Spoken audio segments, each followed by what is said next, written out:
Bonsoir à toutes et à tous et bienvenue pour ce webinaire qui est consacré du coup à l'accueil de la biodiversité dans les forêts et notamment à cet outil qui s'appelle l'indice de biodiversité potentielle.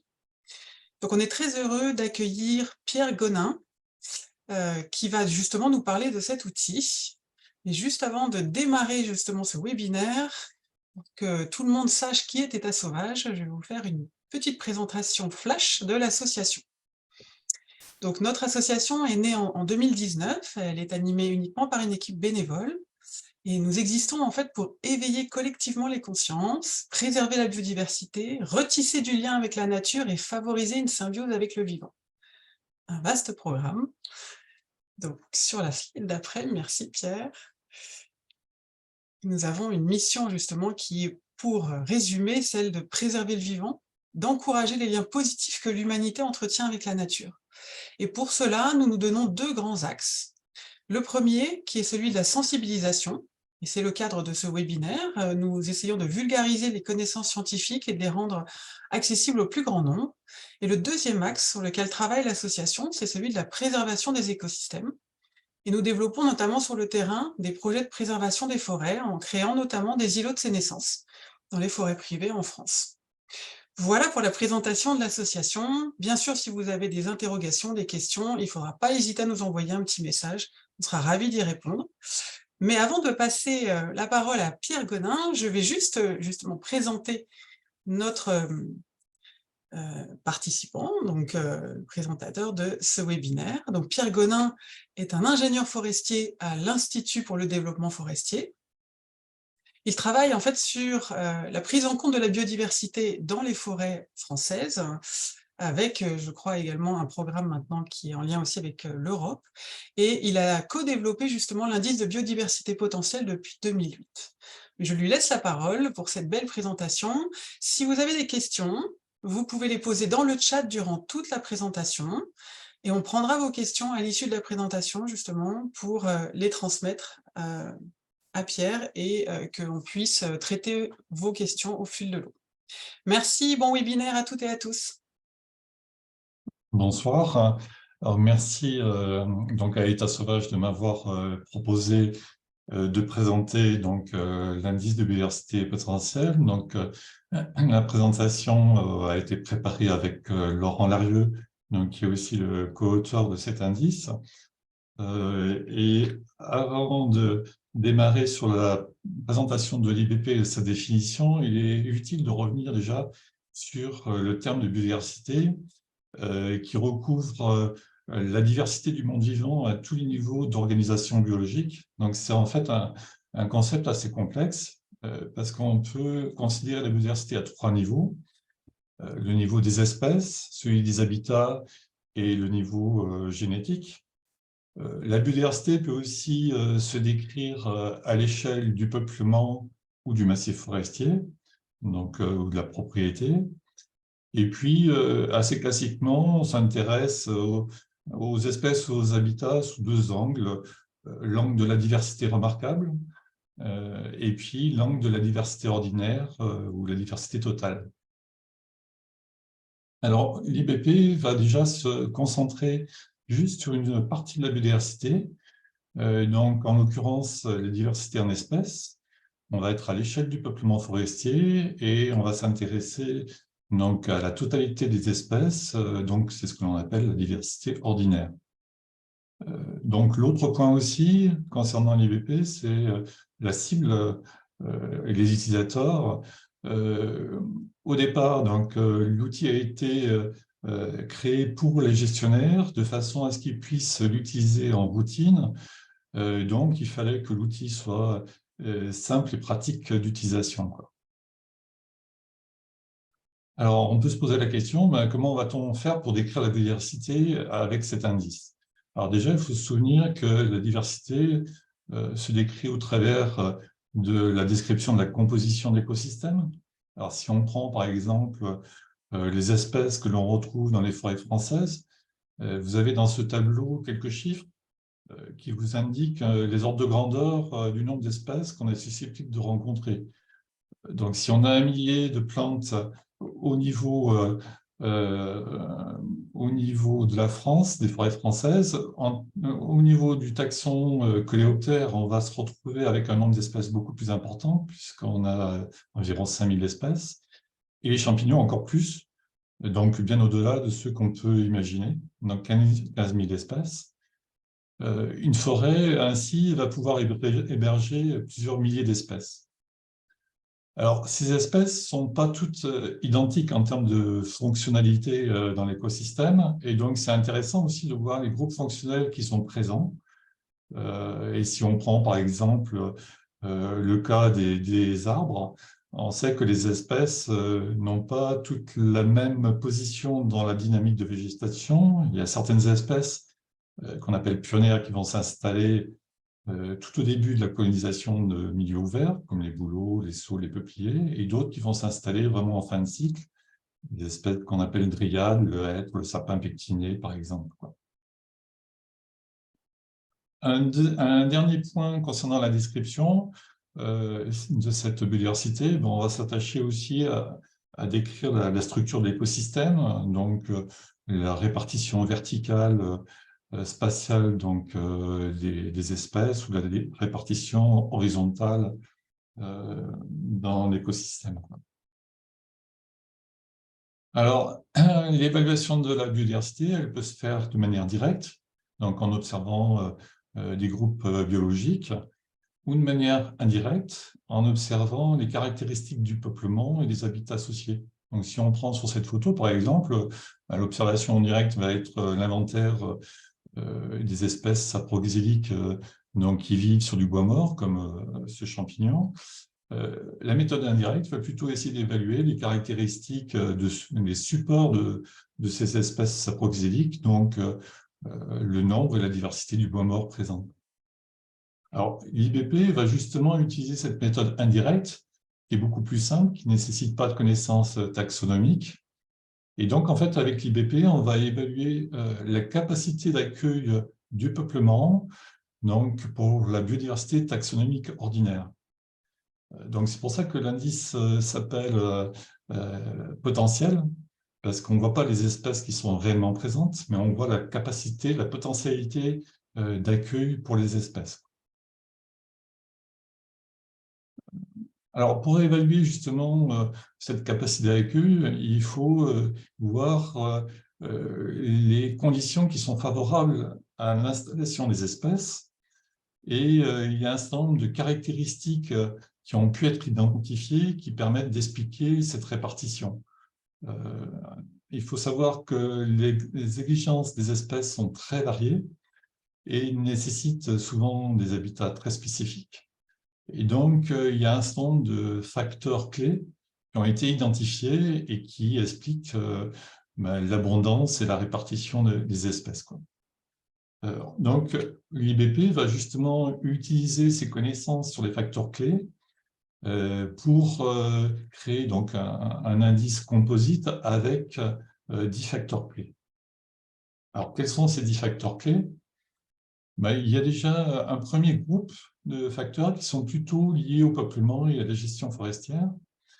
Donc, avec les deux premiers facteurs, donc A et B, qui sont liés à la végétation, donc la diversité en essences autochtones et puis la structure verticale de la végétation. Donc, 4 autres facteurs, donc C, D, E et F, qui sont plutôt liés au bois mort, au bois vivant et puis aux arbres porteurs d'indro-microhabitats. Donc, ces particularités sur l'arbre qui favorisent l'accueil de nouvelles espèces. Et puis, un dernier facteur qui est le facteur milieu ouvert florivert, donc un habitat associé à la forêt, qui est également important pour un certain nombre d'espèces. Les 3 derniers facteurs sont plutôt liés au contexte. Donc, il y a la continuité temporelle de l'état boisé et puis 2 habitats associés, milieu aquatique et puis milieu rocheux. Alors, le système de notation de chacun des facteurs est relativement simple, puisqu'on attribue à chacun d'eux un score entre 0 et 5, selon une grille de notation. Donc, je vais vous l'illustrer avec le premier facteur, donc le facteur essence autochtone. Ben, dans votre peuplement, vous allez devoir compter les essences qui sont présentes en se limitant aux essences autochtones. Alors pour cela, pour savoir si l'essence est autochtone ou pas, ben, vous pouvez utiliser des cartes de répartition des espèces, comme celle qui vous est présentée ici concernant l'épicéa commun. Et vous allez compter dans une liste prédéfinie d'espèces le nombre d'espèces sans distinguer les espèces au sein d'un même genre. Donc si par exemple on prend le cas des érables, il existe plusieurs érables comme l'érable champêtre, l'érable plane, l'érable sycomore, et vous allez compter simplement un seul genre si vous en avez deux ou trois espèces de cette même catégorie.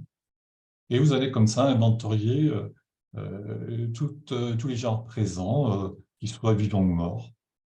Et en fonction du nombre donc d'essences que vous avez comptabilisé, vous allez donner un score de 0 s'il y a juste un seul genre, ou de 5 maximum si vous avez donc décrit 5 genres et plus. Donc vous voyez que le système de notation est relativement simple. Et en fait, ce facteur a été choisi parce qu'il y a une relation, je dirais, assez forte entre les cortèges associés aux arbres et puis ben, les espèces présentes, comme par exemple sur ce schéma, vous avez une représentation d'un certain nombre d'espèces, soit d'oiseaux, soit d'insectes, soit de champignons, qui sont plutôt associés donc à gauche au hêtre et à droite au sapin pectiné, quoi. Et donc, une diversité d'essences forestières va donc être favorable à une diversité d'espèces associées donc, à ces essences forestières, quoi. Donc, pour chacun des facteurs, on va avoir ce même système de notation qui est décrit dans cette fiche, où vous avez d'une part la définition de chacun des facteurs. Donc, je vous ai déjà donné le cas du premier facteur, mais il en est de même pour les autres facteurs, ainsi que la grille qui vous permet d'attribuer le score. Donc, avec cette fiche de définition, vous avez un certain nombre d'éléments un petit peu complémentaires pour vous aider à faire la notation, notamment les typologies des dendromicrohabitats ou les typologies des milieux aquatiques et des milieux rocheux. Alors, voyons maintenant le domaine de validité et d'utilisation de l'IBP. En fait, il peut s'utiliser dans toutes les forêts françaises. Alors, il y a deux versions de l'IBP selon la région bioclimatique, une pour les régions atlantiques, continentales et alpines, et une autre pour la région méditerranéenne, qui se différencie surtout par des seuils de diamètre, de dimension pour les arbres. Et puis, on peut utiliser donc ces deux versions dans tous les étages de végétation et sur toutes les stations, sachant qu'il y a également quelques variations dans les seuils de notation selon les caractéristiques des stations et puis des étages de végétation. Alors, l'IBP s'utilise dans ce qu'on appelle les stades arborescents, c'est-à-dire que les stades pionniers dynamiques de colonisation par les pelouses où on a quelques arbustes, il n'est pas possible de noter l'IBP dans ces situations-là, mais après, lorsqu'on est dans les stades arborescents, quelle que soit la phase du cycle sylvogénétique, donc que je vous ai représenté sur le schéma de droite, on peut utiliser l'IBP. Donc, que ce soit dans une régénération, dans un peuplement, un jeune peuplement, ou un peuplement adulte ou mature, l'IBP est utilisable, et donc aussi bien dans des forêts gérées ou plus naturelles. Alors, comme l'a indiqué juste à l'instant Julie, effectivement, l'IBP s'utilise non seulement en France, mais aussi dans d'autres pays. À l'occasion de deux projets européens, donc en Catalogne et en Italie, on a pu étendre le domaine d'utilisation de l'IBP donc sur ces deux territoires. Et on travaille à l'heure actuelle sur une extension dans d'autres pays, comme vous voyez sur cette carte, d'une part sur donc le reste de l'Espagne, et puis sur la Grèce, au travers d'un autre projet européen qui vient de démarrer. Et puis, on a aussi des contacts avec des personnes qui testent et puis avec qui on va réaliser une adaptation de l'IBP, que ce soit en Suisse ou en Belgique, mais aussi au Liban, en Turquie, en Allemagne, et puis sur la partie sud de la Méditerranée, donc au Maroc, en Algérie, et puis avec des prévisions aussi de tests en Tunisie. Donc l'IBP est non seulement utilisé en France, mais c'est un outil à vocation internationale qui évolue donc pour tenir compte de ces différents contextes et qui est co-construit au travers d'un certain nombre de programmes de recherche et développement menés donc à la fois en France et à l'étranger. Voyons maintenant comment on peut réaliser concrètement des relevés en forêt. Le diagnostic se fait en 3 étapes. On va d'une part décrire les 10 facteurs clés que je vous ai présentés donc au cours d'une visite rapide du peuplement, au cours de laquelle on ne va pas faire de description complexe et qui ne nécessite pas de connaissances taxonomiques poussées. Et pour chacun des facteurs, on va donc attribuer un score de 0 à 5. On pourra, donc à l'issue de cette description, calculer l'IBP et puis visualiser les résultats et les interpréter donc directement sur le terrain. Alors, pour réaliser ces relevés, on utilise des méthodes qui sont standardisées et adaptées à différents contextes. Sans rentrer trop dans le détail, il y a 3 principaux types de méthodes. Les méthodes de parcours, que ce soit en plein ou partiel. Donc, on va donc, faire un parcours de la totalité d'une partie du peuplement pour relever ces éléments. Le deuxième cas de figure, c'est l'échantillonnage typologique, où on va plutôt faire un échantillonnage donc avec des placettes de surface définie de 1 hectare pour arriver à caractériser au mieux sur des grandes surfaces le peuplement. Et le dernier cas de figure, c'est le cas de l'inventaire systématique, où on a un maillage avec des placettes sur lesquelles on peut faire des relevés IBP. Sur le terrain, il y a un certain nombre d'outils et de documents qui vont aider à relever l'IBP. Donc, que ce soit donc, la fiche de définition que je vous ai présentée tout à l'heure, qui est accompagnée d'une fiche de relevé pour faciliter les notations, un document méthodologique qui détaille justement les 3 méthodes que je vous ai présentées précédemment. Au retour au bureau, on peut utiliser un tableur donc, qui permet de saisir et d'archiver donc, les relevés, et puis aussi de sortir des graphiques standardisés de manière assez rapide. Et puis enfin, il y a sur le site internet du CNPF donc toute la documentation qui est accessible en téléchargement.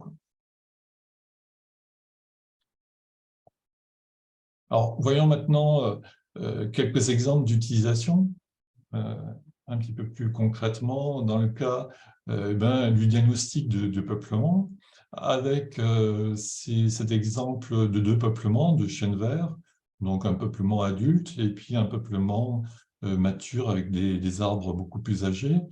La première phase va être celle du relevé de terrain. Donc, comme vous voyez sur le tableau du bas, pour chacun des facteurs, on va attribuer un score entre 0 et 5 pour le peuplement 1 et pour le peuplement 2.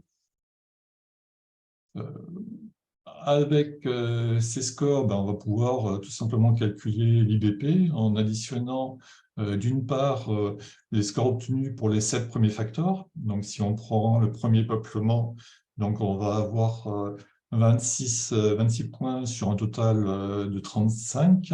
Donc, c'est beaucoup plus facile de rapporter ces scores en pourcentage du maxi. Donc, ça correspond à 74%. Donc, on fait de même pour les 3 facteurs de contexte. Donc, en l'occurrence, on a ici un score de 7 sur 15, donc de 47%.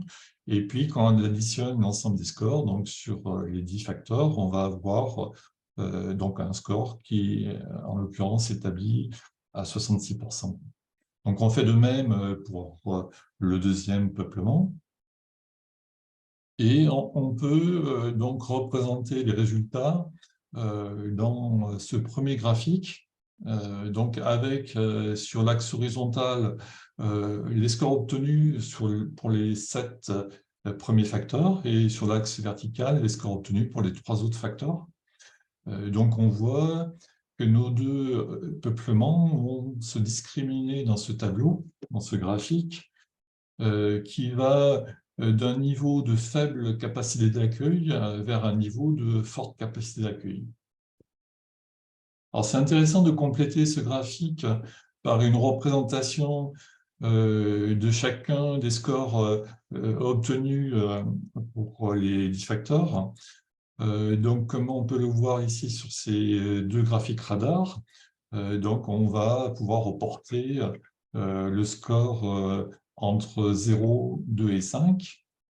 Et l'intérêt de ce deuxième graphique, c'est de pouvoir identifier assez rapidement, parmi les 10 facteurs, ceux qui sont au maximum et qu'on va chercher à ne pas dégrader, à conserver, et puis les facteurs qui ont des scores plus faibles et qu'on va chercher plutôt à améliorer. Alors, si on prend maintenant le cas donc d'une propriété ou d'un massif qui juxtapose plusieurs peuplements, ben on va procéder de manière un peu similaire, mais séparément par peuplement. Donc, on peut le voir ici dans cette propriété de 55 hectares. Vous avez ce fameux graphique que je vous ai montré tout à l'heure, où on peut reporter donc les différents peuplements de cette propriété. Et puis, on peut aussi, sur ce plan, reporter les scores en utilisant la même charte graphique que dans le graphique. Et ça permet ainsi d'identifier, d'une part, les peuplements à bonne capacité d'accueil, donc qui sont ici représentés à la fois sur le graphique peuplement gestion et sur la carte, et puis ceux qui ont des capacités d'accueil plus faibles. Alors, à l'échelle de la propriété, on peut aussi regarder les scores que l'on obtient par facteur. Alors, juste pour vous expliquer un petit peu ce graphique, donc vous avez les 10 facteurs qui sont représentés, et pour chacun des facteurs, il y a la proportion de la surface de la propriété où le score observé est de 5, 2 ou 0.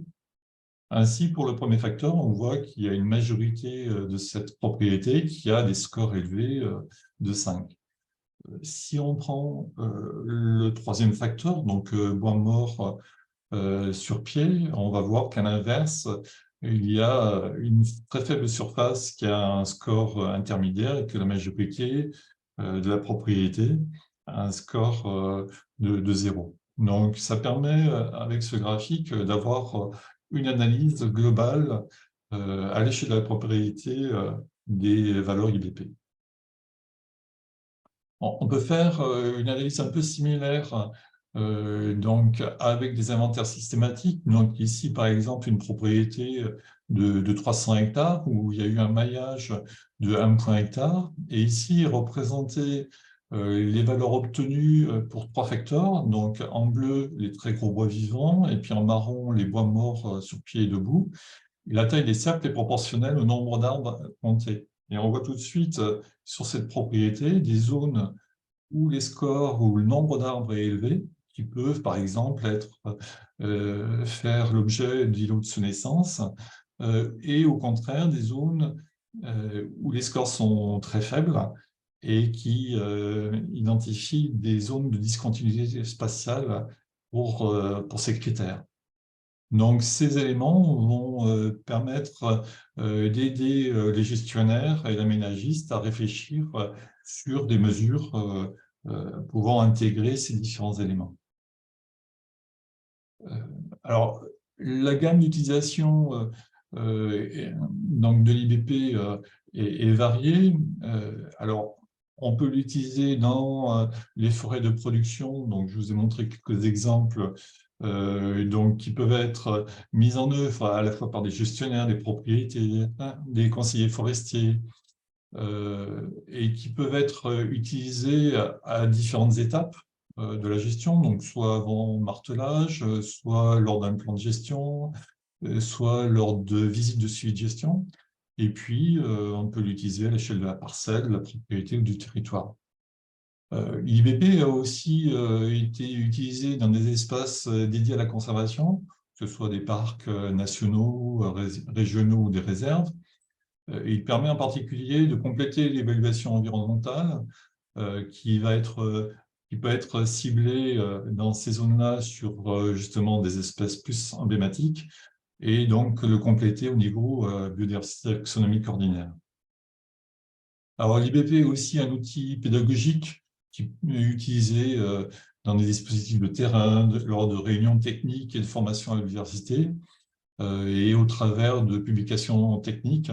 Il est possible de s'informer ou de se former sur la biodiversité forestière associée donc, en lien avec l'IBP. Et pour terminer, sur les utilisations, l'IBP est utilisé aussi dans le domaine de la recherche comme un outil de description rapide de l'habitat dans des études de biodiversité. Alors, ces utilisations sont bien délimitées parce que l'IBP n'intègre pas toutes les dimensions de la biodiversité, comme je l'ai dit donc, à l'introduction de cette présentation.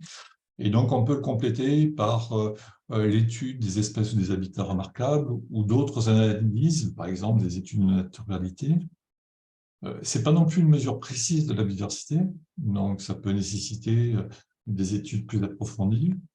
Et ce n'est pas une norme, c'est plutôt des tendances basées sur quand même des connaissances scientifiques et qui ont été validées par un certain nombre d'études scientifiques. Et puis, il faut savoir que les scores IBP ne représentent pas le maxi de la diversité possible. Et dans des zones à très forte maturité, on peut avoir des nombres d'éléments supérieurs. Alors, voyons maintenant pour terminer, comment on peut passer de ce diagnostic IBP donc, à des itinéraires de gestion. Alors, il faut se souvenir que ces itinéraires, en fait, ils sont définis d'une part en fonction des objectifs de gestion, en fonction aussi des contextes à la fois socio-économiques, réglementaires, du type de propriété, et bien sûr des caractéristiques de la forêt, que ce soit les stations, les caractéristiques du peuplement, les éléments environnementaux, les équipements. L'IBP va donc permettre d'apporter un éclairage supplémentaire justement au niveau environnemental sur un facteur qui n'est pas facile à prendre en compte, donc qui est le facteur biodiversité taxonomique ordinaire, quoi. Et donc, en fonction de l'ensemble de ces éléments, on va pouvoir définir un itinéraire technique, et donc un diagnostic IBP. Il peut y avoir plusieurs préconisations possibles, de façon à aider les gestionnaires dans leur choix.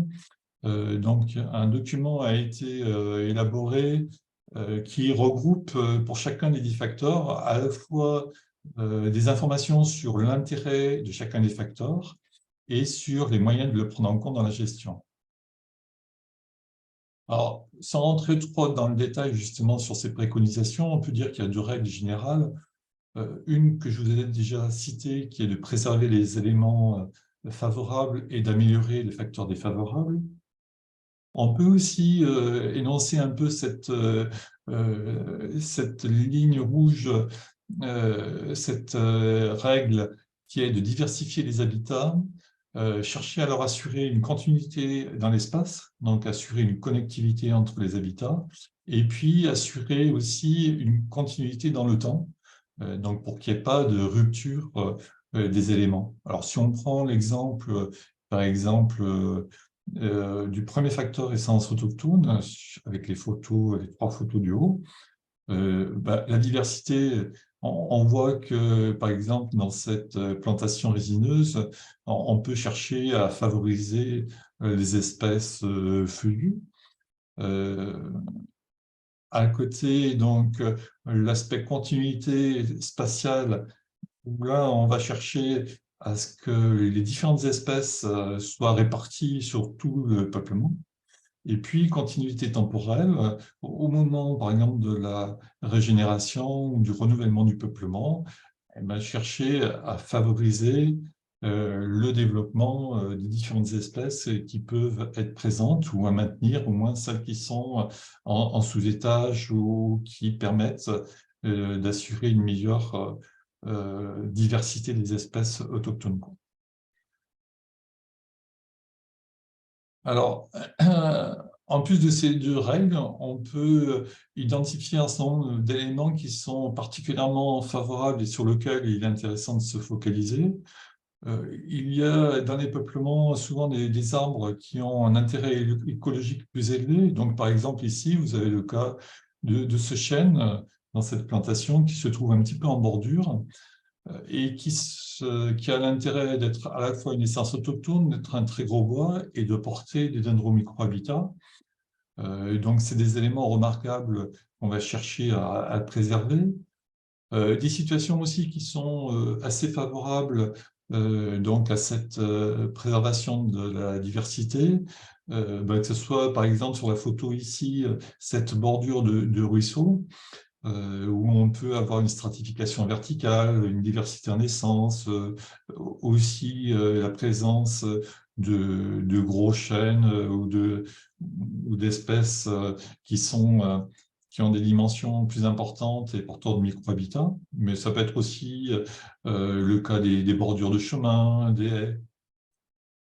Une troisième situation un peu plus également favorable, c'est toutes les stations qui sont moins productives, donc sur lesquelles on a plus de facilité pour conserver des éléments de biodiversité intéressants, donc comme sur cette photo, une zone rocheuse où on va pouvoir maintenir une diversité en essence sur cette zone-là.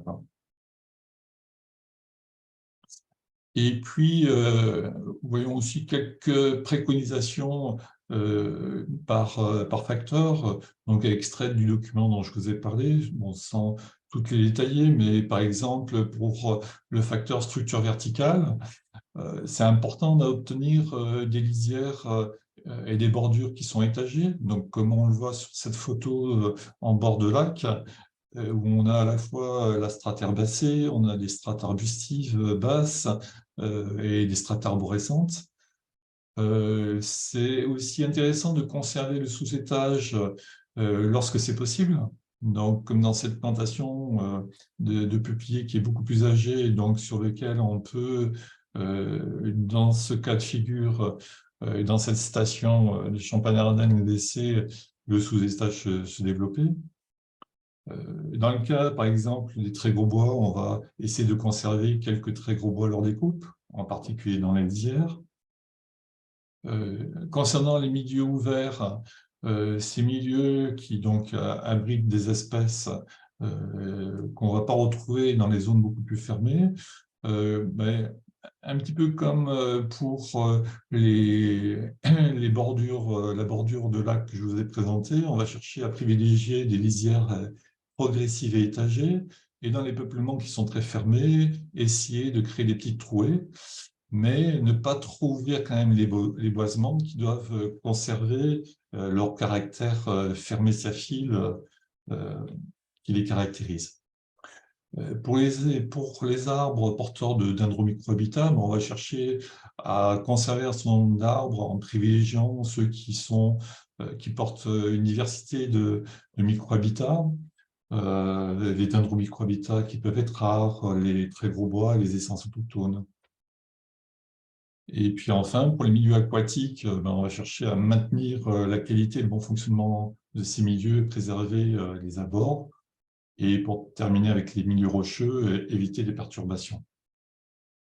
En conclusion, parmi les atouts de cet indice, le premier, c'est qu'effectivement, l'IBP bénéficie d'un réseau international avec des programmes de recherche et développement qui assoit, je dirais, sa reconnaissance auprès de différents publics, que ce soit professionnels, scientifiques ou l'État. Et puis, vis-à-vis justement des utilisateurs, l'intérêt, c'est que c'est un outil simple et rapide qui ne nécessite pas de mesures complexes ni de connaissances naturalistes poussées, et avec un certain nombre de méthodes standardisées pour les relever, et notamment des effets observateurs qui sont connus. Voilà. Et donc, on peut retenir que l'IBP permet d'évaluer la qualité des peuplements pour la biodiversité taxonomique ordinaire dans ces nombreuses forêts, pour lesquels aucune analyse fine ne va être possible, contrairement à d'autres forêts qui présentent des intérêts marqués. Donc, toute la documentation IBP est accessible sur le site du CNPF qui s'affiche ici, qui va vous aussi vous être communiqué par État sauvage. Voilà, je vous remercie de votre attention et je suis prêt à vous répondre à vos questions ou à apporter des éclairages complémentaires par rapport à cette présentation. Merci beaucoup, Pierre, pour cette présentation donc, sur l'indice de biodiversité potentielle. Alors, je pense que pour le public qui est néophyte, ça donnait déjà des éléments pour mieux comprendre quels étaient justement les facteurs ou les grands éléments à prendre en compte pour accueillir la biodiversité en forêt. Et pour les spécialistes ou ceux qui travaillent effectivement en forêt, ça leur a permis probablement de découvrir ou de redécouvrir cet outil et pouvoir l'approfondir avant peut-être d'aller télécharger les documentations. Je crois qu'il y a eu pas mal de questions dans le chat. Alors, je vais laisser la parole à Johanna, du coup, pour pouvoir justement poser ces questions. Oui, tout à fait. Merci, Julie. Alors, la première question nous vient d'Antoine. L'IPP étant un indicateur potentiel, existe-t-il des protocoles participatifs pour approcher la diversité réelle en forêt sur le même modèle que l'Observatoire agricole de la biodiversité? Alors, concernant les études de diversité réelle, donc il y a un certain nombre d'études qui sont menées effectivement par les spécialistes, que ce soit en particulier au niveau de l'INRAE. Je connais pas tous les dispositifs qui existent et je pense qu'il y en a un certain nombre qui sont de type participatif. Et là, effectivement, il faut se rapprocher soit de l'INRAE, je pense aussi au Muséum naturel d'histoire naturelle, qui mène un certain nombre d'études à ce niveau-là.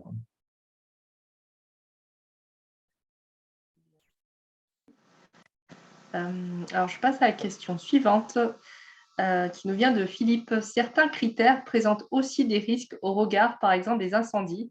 Comment gérez-vous ce risque qui peut amener à dégrader l'IBP pour éviter une catastrophe plus grande au niveau de la biodiversité? J'ai choisi cette question parce que moi aussi, j'avais la même question. Alors, c'est une question intéressante et ça me fait revenir un petit peu sur justement le schéma que je vous ai montré, ou comment passe-t-on du diagnostic aux itinéraires techniques, quoi. Donc, on voit bien que ce n'est pas l'IBP qui définit en fait l'itinéraire, mais l'IBP donne des outils de réflexion. Et donc, il y a d'autres éléments qui doivent être pris en compte, et en particulier les contraintes de risque. Donc, vous avez parlé. Donc, la question portait sur l'incendie, mais il peut y avoir d'autres risques qui existent. Et donc, il faut arriver à gérer ces situations, quoi. Alors, l'objectif n'est effectivement pas d'obtenir le score maximum dans tous les types de forêts, mais au contraire d'arriver à avoir, je dirais, le score maximum dans le contexte donné, quoi, dans un contexte donné. Donc, il y a certains facteurs, par exemple, dans le cas d'incendie, qui pourront être au maximum. Donc, je pense en particulier à la diversité en essence. D'autres facteurs vont peut-être être avec des scores moins élevés, peut-être le facteur stratification verticale. Et puis, pour d'autres facteurs, on va peut-être être amené à réfléchir sur la façon de prendre en compte justement ce risque d'incendie avec l'amélioration de la biodiversité. Donc, je vous prends par exemple le cas du bois mort au sol.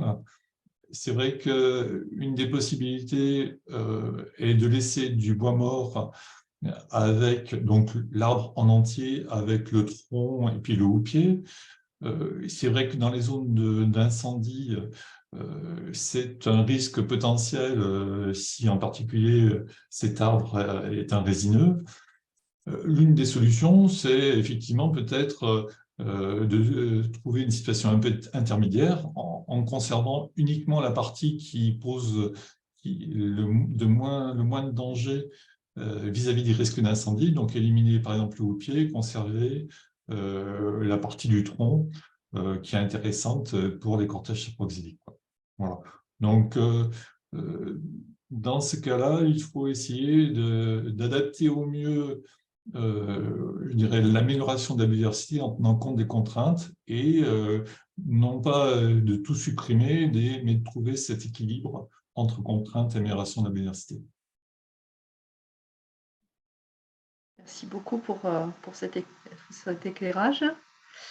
Je vais passer, alors c'est une autre question de la même personne. Pour le facteur A, qui est celui des essences autochtones, se limite-t-on aux essences arborescentes ou intègre-t-on des essences arbustives comme le noisetier?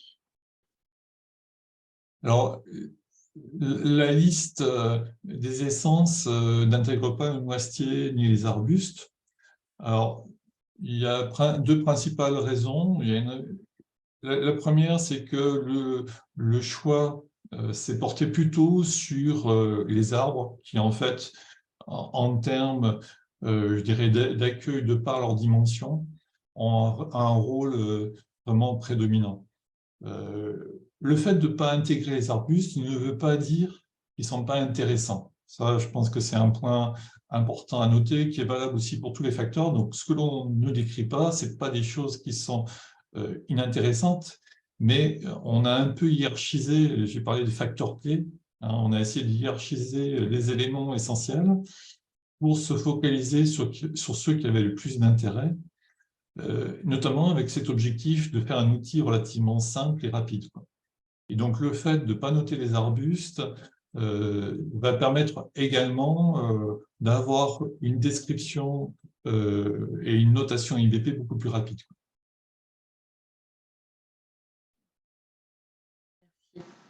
Alors, il y a eu quelques questions assez récurrentes, formulées un peu différemment, mais sur comment on définit les essences autochtones, hein. Le cèdre, par exemple, est-il autochtone en région PACA? Alors, on a Philippe qui nous a apporté une réponse un petit peu qui a défini les essences autochtones, si elles sont présentes depuis plus de 500 ans, ce qui n'est pas le cas du cèdre introduit en PACA au 19e siècle. Est-ce que vous pouvez nous apporter quelques éclairages sur cette notion d'essence autochtone, justement?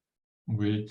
Alors, par essence autochtone, c'est vrai qu'on s'est focalisé sur les essences qui sont à l'emplacement du relevé dans leur aire naturelle. Donc, je vous ai présenté une carte donc, qui a été faite par un groupe de scientifiques qui travaillent plutôt sur les questions génétiques, donc Furgen. Donc, il y a un certain nombre de cartes qui existent comme ça, qui ont été élaborées par les scientifiques pour chacune des essences forestières et qui permettent de savoir leur aire naturelle de répartition. Alors, c'est vrai qu'il y a des essences qui ont été introduites depuis plus ou moins longtemps. Donc, certaines essences ont été introduites très récemment, tandis que d'autres, en particulier, par exemple, le châtaignier et le noyer commun, ont été introduites donc à l'époque gallo-romaine, il y a plus de 2000 ans à peu près. Et donc, on a essayé aussi de tenir compte de cette ancienneté de l'introduction. Alors pourquoi? Parce qu'en fait, les scientifiques ont constaté que sur des espèces introduites depuis très longtemps, les cortèges associés étaient beaucoup plus développés que sur des espèces exotiques introduites récemment. Donc ces espèces sont beaucoup plus proches des espèces autochtones dans leur aire naturelle que des espèces exotiques, quoi. Donc en fait, dans la liste des essences autochtones de ce premier facteur, il y a à la fois des espèces qui sont dans leur aire naturelle et le cas particulier du châtaignier et du noyer commun qui, eux, ont été introduits il y a beaucoup plus longtemps. Parfait, merci beaucoup. Je vais prendre la question d'Alain qui nous demande comment est prise en compte la diversité des peuplements entre parcelles monospécifiques au sein d'un massif. Alors, en fait, je reviens un peu à la définition de l'IBP initiale, ou au moins la cible de l'IBP. En fait, on cherche uniquement à décrire la diversité au sein du peuplement et non pas au sein de massifs, quoi. Donc, on reste à l'échelle du peuplement forestier, quoi. Donc, avec l'IBP, on ne peut pas caractériser la diversité au sein d'un massif qui sera composé de peuplements naturels, de peuplements artificiels, de jeunes peuplements, de vieux peuplements, avec des essences variées, quoi. Donc, c'est, je dirais, une des limites dans l'utilisation de l'IBP. Par contre, comme je l'ai montré dans la diapo sur l'utilisation de l'IBP dans une propriété, on peut très bien faire une notation séparément dans chacun des peuplements et ainsi avoir cette vision d'ensemble des facteurs IBP sur un massif, quoi. Et donc voir, par exemple, la part de certains peuplements qui ont une faible capacité d'accueil par rapport à ceux qui ont une forte capacité d'accueil, quoi. Et ainsi raisonner en termes d'aménagement sur un territoire, sur une propriété beaucoup plus large, pour essayer de prendre en compte ces variabilités que l'on a au sein d'un massif. Bien, merci beaucoup. On a donc Jeff souligne que eh bien, plus les essences sont variées, sont mélangées, moins le risque d'incendie est grand et moins le risque de sa propagation est grand aussi. Est-ce que vous avez pensé à créer un IBP incendie en sachant que le bois mort freine l'incendie? Alors, c'est vrai qu'on se cantonne dans ce cadre et dans cet objectif de décrire la diversité taxonomique, donc en espèces, à l'échelle du peuplement, et la diversité totale, quoi. Après, je dirais que c'est plus un travail un petit peu complémentaire d'essayer de voir comment les différents facteurs peuvent interagir avec les différentes contraintes, donc en l'occurrence le risque d'incendie, et proposer de ce fait-là des itinéraires ou des caractéristiques du peuplement qui sont plus favorables à ces situations de risque d'incendie, quoi. Voilà. Donc en fait, l'IBP, on reste sur cette logique-là, et je pense que c'est plutôt après, au stade de l'utilisation, de voir quelles sont les caractéristiques de l'IBP, des facteurs de l'IBP qui peuvent être prises en compte, améliorées en fonction des contraintes.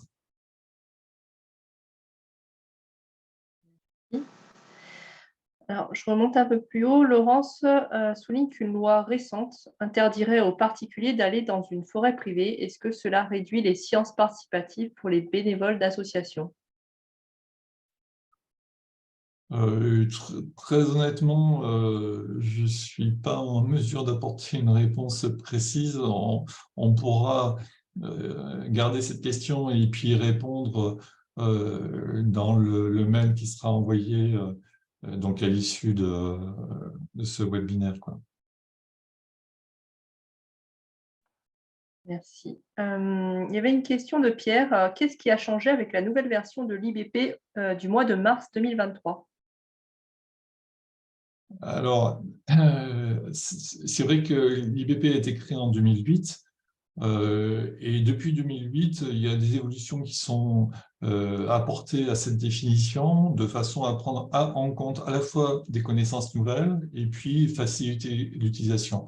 Mais en fait, depuis 2008, on est toujours avec une définition identique avec 10 facteurs, le même système de notation. Et en fait, les évolutions, elles sont, je dirais, relativement minimes. Donc, cette dernière évolution, elle a permis notamment d'harmoniser l'IBP entre la France, la Catalogne et puis l'Italie, et puis de l'ouvrir justement aux autres pays européens. Je dirais qu'il y a 4 principales évolutions. L'une, c'est dans le système de notation, puisque avant, on avait juste 3 scores, 0, 2 ou 5. Là, on a introduit une nuance en introduisant le score 1. Donc ça, c'est la première évolution. La deuxième évolution importante concerne la typologie des dendromicrohabitats.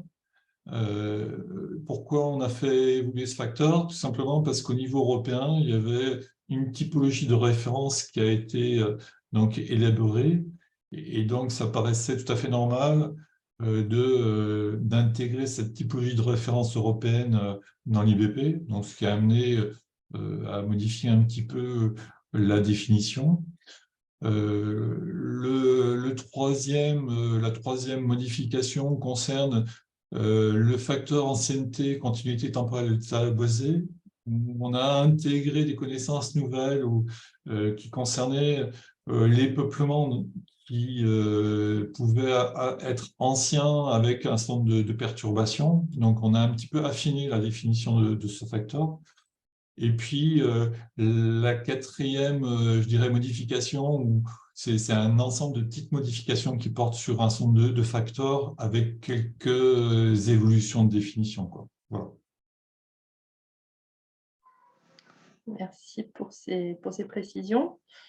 Je prends une autre question, celle d'Antoine. La nouvelle version de la politique agricole commune octroie des bonus aux agriculteurs mettant en place des infrastructures favorisant la biodiversité. Tas de pierres. Et savez-vous s'il existe des dispositifs similaires basés sur les scores d'IBP à destination des propriétaires et gestionnaires forestiers? Alors, l'utilisation de l'IBP dans un cadre plus, je dirais, incitatif ou avec dans un cadre de financement particulier, on le trouve dans quelques cas de figure. Bon, il y a en particulier le cas du label bas carbone, donc qui intègre l'IBP dans je dirais, dans les outils nécessaires pour pouvoir obtenir donc ces financements. Donc, il existe quelques situations où effectivement l'IBP est un outil nécessaire pour obtenir ces financements, mais il n'y a rien de généralisé. Donc, c'est vraiment au cas par cas qu'il peut y avoir la prise en compte plus d'un diagnostic, plus le fait de faire un diagnostic que réellement d'avoir tel ou tel score, quoi.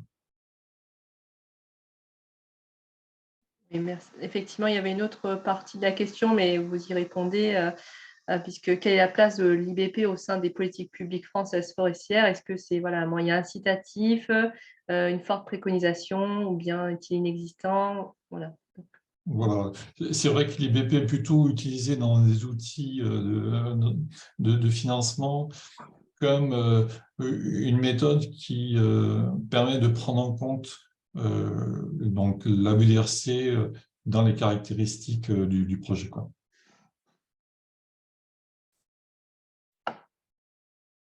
Très bien, merci. Alors, on a une autre question qui est bien développée. Alors, je la lis en même temps, de Philippe. Un document de formation datant de plus de 10 ans du CRPF Hauts-de-France indiquait la richesse des essences qui est différente pour la biodiversité sur une liste de critères avec, de mémoire, les meilleurs couples étaient chêne et saule et chêne merisier. Je m'en suis servi pour un projet de plantation alternant en parquet châtaignier-chêne avec merisier-chêne, avec alisier terminal. Alors, ce n'est pas pris en compte dans l'IVP. Qu'en pensez-vous? J'ai un petit peu écorché, elle est un petit peu plus haut, la question. Elle est de Philippe Boucher, la question. Alors, j'essaye de voir un petit peu les caractéristiques de la plantation. De ce que je comprends, il y a quand même plusieurs essences, mais avec une répartition par parquet et non pas pied à pied. Et peut-être que la question porte justement sur le fait que si chacun des parquets est décrit séparément, ce mélange de parquets n'est pas pris en compte. Donc effectivement, peut-être pour essayer de répondre, je ne sais pas si ça va vraiment correspondre à la question ou à l'interrogation posée. La description de l'IVP, comme je le disais tout à l'heure, reste à l'échelle du peuplement forestier, quoi, du peuplement homogène.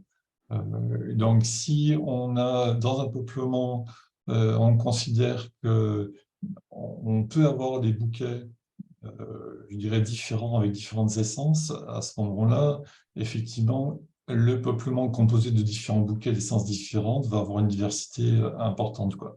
Par contre, si c'est des parquets qui sont décrits séparément comme des types de peuplements différents, dans lesquels on va appliquer une gestion différente, avec une surface quand même relativement importante, à ce moment-là, dans l'IVP, on va les décrire séparément, et cette diversité, elle ne sera pas prise en compte, puisque c'est la diversité à l'échelle, non pas du local, mais à l'échelle globale, quoi.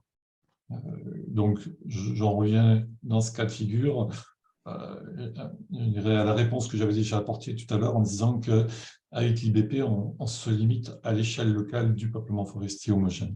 Même si, dans un peuplement homogène, on peut avoir, je dirais, une diversité en essence, en structure, en âge, quoi.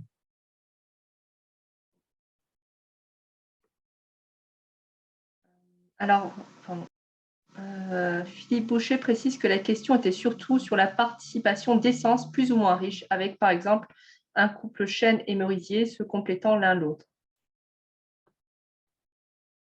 Alors, c'est vrai qu'on n'est pas rentré dans le détail des types de mélange, que ce soit en termes de type d'espèces, donc que ce soit par exemple dans l'exemple cité ou dans est-ce que c'est des mélanges fûts résineux ou que des mélanges fûts, que des mélanges résineux, en termes aussi de quantité, parce qu'en fait on peut très bien avoir des mélanges je dirais pied à pied, où chacune des essences a à peu près la même proportion, mais très souvent, ça peut être une ou deux essences prédominantes avec des essences d'accompagnement ou en sous-étage, quoi. On n'est pas entré dans ce détail des caractéristiques du mélange dans la définition IVP, à la fois parce que c'est quand même assez difficile, je dirais, à modéliser par rapport à l'intérêt de la biodiversité. Et puis surtout, ça serait très complexe d'utiliser parce qu'il faudrait pouvoir définir tous les types de mélanges, quoi. Et donc, on se retrouverait avec des définitions qui nécessiteraient des analyses beaucoup plus longues que celles que l'on cherche à avoir, quoi. Merci beaucoup. Alors, il y avait une question qui était assez récurrente dans le chat qui demandait un petit peu à expliciter la notion de capacité d'accueil. Alors, c'est un terme qu'on utilise, qu'on aime bien utiliser parce que ça caractérise bien l'objectif de l'IVP, quoi. C'est-à-dire qu'on va décrire le peuplement, donc est-ce qu'il y a une diversité en essence, est-ce qu'il y a des strates variées, est-ce qu'il y a beaucoup de bois morts. Mais cette description, en fait, il faut la concevoir comme l'évaluation des possibilités du peuplement pour accueillir des espèces, quoi. Donc, en fait, on va voir si si le milieu est plus ou moins favorable à l'accueil des espèces. Donc, si cette capacité d'accueil pour les espèces est importante ou pas, quoi. Et donc, en fait, les peuplements qui ont des scores élevés, ça signifie que la capacité du peuplement va être importante et les espèces qui ont besoin, par exemple les espèces saprophysiques qui ont besoin de bois mort pour se développer, vont trouver des conditions qui leur sont favorables. Donc, c'est souvent un moyen, je dirais, un regard un petit peu différent porté sur la forêt, où on va plutôt essayer de voir si les espèces vont trouver des conditions favorables à leur développement, quoi.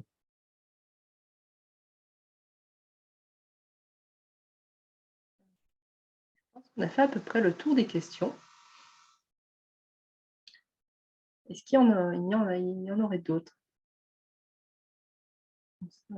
Je vais en poser une, Johanna, du coup, qui intéressera peut-être les propriétaires ou les gestionnaires. En fait, à leur niveau, du coup, comment favoriser tout simplement cette biodiversité?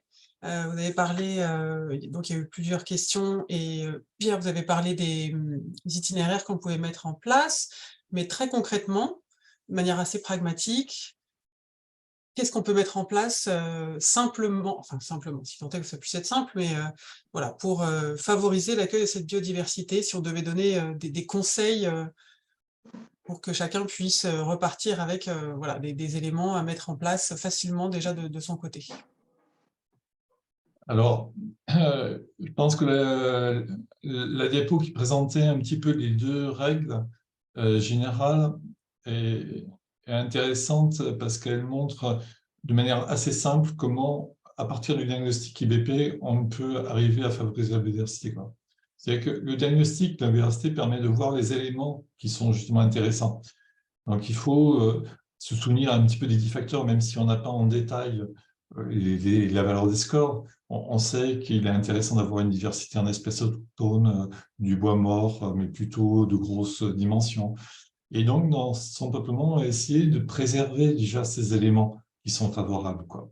Donc, comme on a pu le voir sur certaines diapos, par exemple, un très gros chêne qui a une essence autochtone et qui, en plus, a une diversité d'andromicrohabitat, on va chercher à le préserver. Donc, je pense que ça, c'est un premier point, savoir observer sa forêt et savoir conserver ces éléments qui sont favorables. Et puis, l'autre point aussi, ben, ces éléments, on va chercher à les diversifier, quoi. Donc, par exemple, du bois mort, on va essayer d'avoir du bois mort de différentes dimensions, de différents stades de décomposition, de différentes essences. Donc, chercher à avoir cette diversité et puis aussi à répartir dans le peuplement un petit peu ces éléments qui sont favorables. Pas forcément les concentrer sur un lieu, mais en avoir un petit peu réparti dans son peuplement. Et puis, le point, je dirais, aussi important, c'est d'assurer la continuité dans le temps. C'est-à-dire que lors d'une intervention, lors d'une coupe, essayer d'éviter qu'il y ait des ruptures trop importantes de ces éléments avec disparition en totalité. Donc, essayer de conserver quand même quelques éléments qui sont favorables et pour avoir cette continuité, quoi.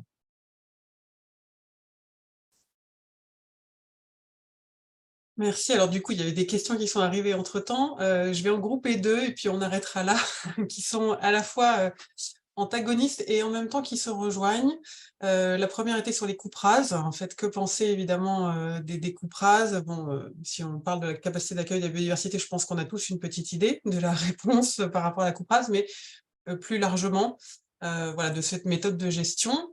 Et la deuxième était sur l'évolution naturelle d'une forêt. Est-ce que du coup, vers cette tendance qui pourrait s'appeler la libre évolution, est-ce qu'on améliore finalement systématiquement la capacité d'accueil de la biodiversité en laissant une forêt évoluer naturellement?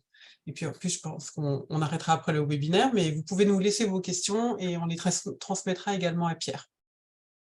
Alors, sur la première question, j'ai donné déjà des éléments de réponse juste avant, en disant que justement au moment des coupes, donc il est important d'avoir à l'esprit cette continuité des éléments qui permettent aux espèces de pouvoir avoir des supports de vie importants, quoi. Alors, là, je dirais par rapport à la question de la coprase, bon, je rentre pas dans des questions techniques, économiques ou sylvicoles, mais on voit que simplement en termes de biodiversité, on va chercher plutôt à essayer de maintenir un certain nombre d'éléments, quoi. Donc, il faut essayer de réfléchir comment, avec ce système-là, on peut le faire évoluer pour préserver les éléments qui peuvent exister, quoi. Voilà. Et puis, je dirais, pour prendre l'autre extrême des forêts qui sont, je dirais, laissées en libre évolution, donc il est certain qu'on va aller, je dirais, progressivement vers l'amélioration des facteurs, bon, du fait je dirais, de la dimension, enfin, du grossissement des arbres, quoi. Cette évolution vers l'amélioration va être plus ou moins importante, plus ou moins rapide, je dirais aussi, selon le point de départ, quoi. Donc c'est vrai que dans certains peuplements, il va falloir attendre, je dirais, assez longtemps, de façon à retrouver cette structure typique de forêts qui sont, je dirais, à l'état d'équilibre un petit peu instable, puisqu'il y a ce cycle génétique que je vous ai montré tout à l'heure, qui alterne dans une mosaïque des éléments, des phases de décomposition, d'écroulement avec des phases de régénération. Donc, avant d'atteindre cette phase-là, où effectivement les scores IVP vont être élevés, puisqu'on aura tous les éléments qui sont favorables à l'accueil de la biodiversité qui seront représentés. Donc, ces forêts qui sont laissées en libre évolution vont atteindre plus ou moins vite ce stade-là selon leurs caractéristiques, quoi. Voilà. Merci beaucoup, Pierre, pour tous ces éléments de réponse et de réflexion. Je pense que donc on a également les liens et on vous les enverra de toute façon dans l'email qui fera également passer le lien de rediffusion de ce webinaire. Vous avez beaucoup d'éléments sur le site du CNPF et on vous transmettra également l'adresse email de Pierre si vous souhaitez aller plus loin, poser d'autres questions. Merci à tous pour cette participation. Et on vous donne rendez-vous au mois de juin pour un webinaire qui sera sur le sujet des incendies avec les forêts, avec une géographe qui est spécialisée dans ce domaine-là, donc aussi un webinaire très intéressant à venir. On espère vous retrouver à cette occasion. Merci pour votre participation, merci Pierre pour cette présentation. À très bientôt. Merci, à bientôt. Merci.